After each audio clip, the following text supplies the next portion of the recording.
Let me just start by saying that as multiple people have observed, this is a particularly difficult case because there's really nothing that the court can do that's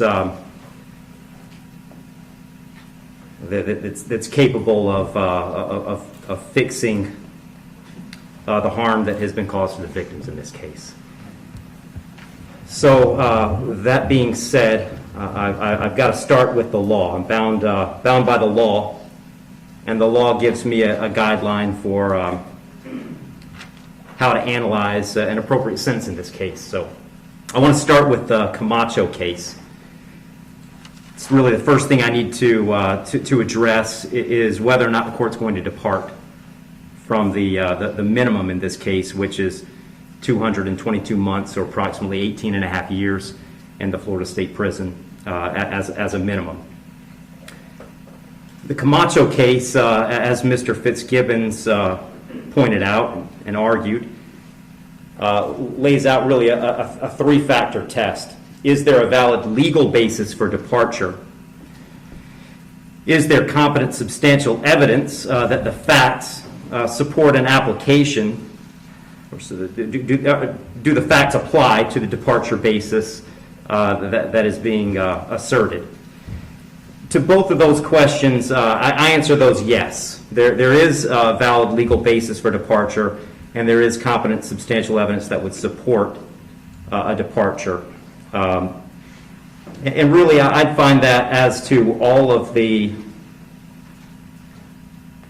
departure bases argued, with the exception of the disparity argument.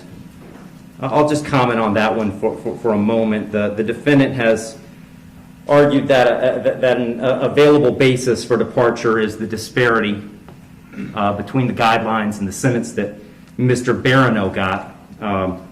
I don't agree with that. I agree that disparity could potentially be an available legal basis for departure. But in this case, I don't think it applies because I do think that there are important substantive differences between the facts as applied to Mr. Barano and the facts as applied to Mr. Herron. The state's put those on the record. I won't elaborate on it too much other than to say I think that the difference, the age of majority for Mr. Herron is one of those. But mostly I just think that the facts are different as between those two defendants. And so I don't believe that the facts in this case support that as a departure basis because I believe that a disparity in sentence between Mr. Barano and Mr. Herron is appropriate in this case. That brings me to the third question of should essentially the third factor under the Camacho case is should the trial court depart? And the court in this case is going to decline to depart. So I'm answering that question in the negative. The trial court in this case is not going to depart. And I don't reach that decision lightly. When evaluating an appropriate sentence, I will start with Florida Statute 921.002. It was pointed out several times the primary purpose of the criminal punishment code in Florida is to punish. And I've got to take into account the severity of the primary offense and the circumstances surrounding the primary offense. When I take into account circumstances and severity, a lot of what I'm taking into account really when I sentence is intent and harm. And in this case, there wasn't any evidence, and nor does the court believe that there was any specific intent to do harm, in this case to the victims.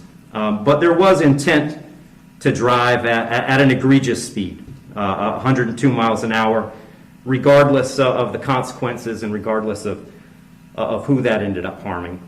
And then the second part of that, the second component, is the harm caused. And in this case, it's just impossible to have greater harm than the harm that occurred in this case, which was the loss of a mother loss of a baby and really the loss of a family as it existed when this occurred. I did consider, I also want to make a record, I did consider sentencing Mr. Herron as a youthful offender, but for the same reasons that I'm discussing, I didn't think sentencing him as a youthful offender was appropriate. I agree that youthful offender was something that the court could have done. I did consider it. I carefully considered it.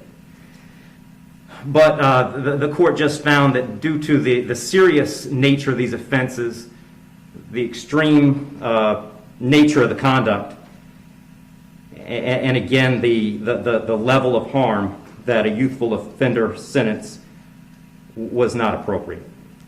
So given that the court is not departing, the guidelines call for a sentence of 18, essentially 18 and a half years at a minimum, and 30 years as a maximum.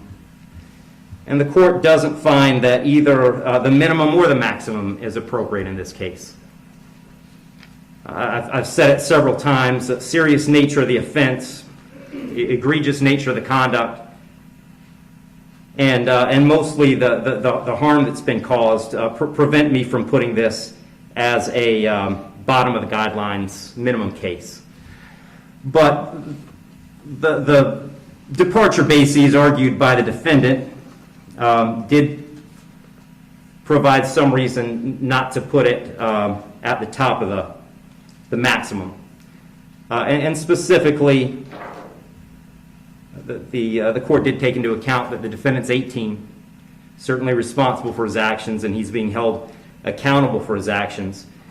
But the age of 18, the court finds, is a mitigating factor and shouldn't put this at a maximum. Also, the complete lack of prior criminal history is something that the court considered as preventing this from being at the top. So having said all that, the court is going really toward the middle between the minimum under the guidelines and the maximum punishment permitted under Florida state law. So on count one, vehicular homicide, the court's going to adjudicate the defendant guilty, sentence him to 9 years in the Florida State Prison. On count two, same charge, court will adjudicate the defendant guilty, sentence him to 15 years Florida State Prison, and that'll run consecutive to count one for a total 24 years Florida State Prison. Count three is a misdemeanor, unlawful racing on a highway, so the court will adjudicate the defendant guilty, sentence him to time served. Give credit for time served, I believe, 2 days. Court will impose mandatory court costs. Mr. Herron, you have given up the right to appeal the determination of your guilt or innocence. You do have 30 days to appeal the sentence of the court. And I'll direct the bailiffs to take Mr. Herron into custody.